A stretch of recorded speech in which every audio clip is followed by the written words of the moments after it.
दोस्तों नमस्कार, मैं हूँ रेखा उपाध्याय। अपने यूट्यूब चैनल पे आप सभी का स्वागत करती हूँ। आज एक बहुत प्यारा सोहर गीत सुनाने जा रही हूँ। आप सबको अच्छा लगेगा तो कमेंट में जरूर बताना। एक लाख हमारिया चरिया तदुई लाख घुघुर तदुई लाख घुघुर सखिया 3 लाख हमारी चुनरिया चुनरिया बहुत निकला गई चुनरिया बड़ी निकला गई हो सखिया 3 लाख कचु नरिया चुनरिया बड़ी सुंदरी चुनरिया बड़ी सुंदरी हो मचियाई बैठली सासु तो बहू से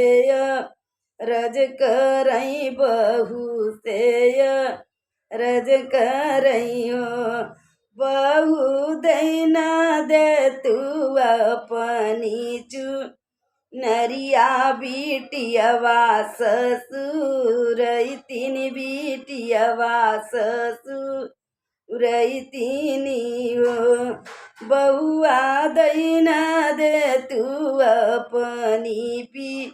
नरिया बिटियवा ससुरई 3 बिटियवा ससुरई 3 हो नाही देवई अपनी चुनरिया तयउरपी यरिया तयउरपी यरियाऊ सासु देई दे तू दुअरे कब यलवाना नदिया ससु रई 3 नदिया ससुरई 3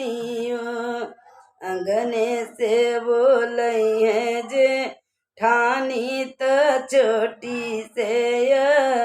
रज करई चोटी से रज करई चोटी देना दे तू अपनी नरिया नदिया ससुरई 3 नदिया ससुरई 3 हो छोटी देना दे तू अपनी नरिया नदिया ससुरई 3 नदिया ससुरई 3 हो नाही देवई अपनी नरिया तयउरपी यरियाऊ जेठनी देना दे तू अपनी नरिया नदिया ससुरई 3 नदिया ससुरई 3 हो छोटी देना दे तू अपनी नरिया नदिया ससुरई 3 हो महला से निकले हैं पियवा धन से रज करई धन से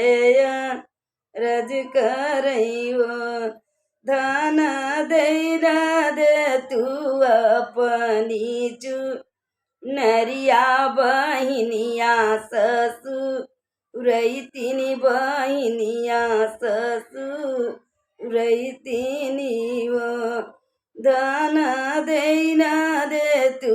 अपनी नरिया बहिनिया ससुरई 3 बहिनिया ससुरई 3 हो नाही देवई अपनी चुनरिया तयउरपी यरिया तयउरपी यरियाऊ पिया देना देत कठवा के घोळवा बहिनिया ससुरैतिनी बहिनिया ससुरैतिनी हो पिया देईन देत कठवाक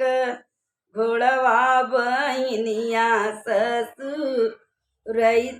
बहिनिया ससुरैतिनी हो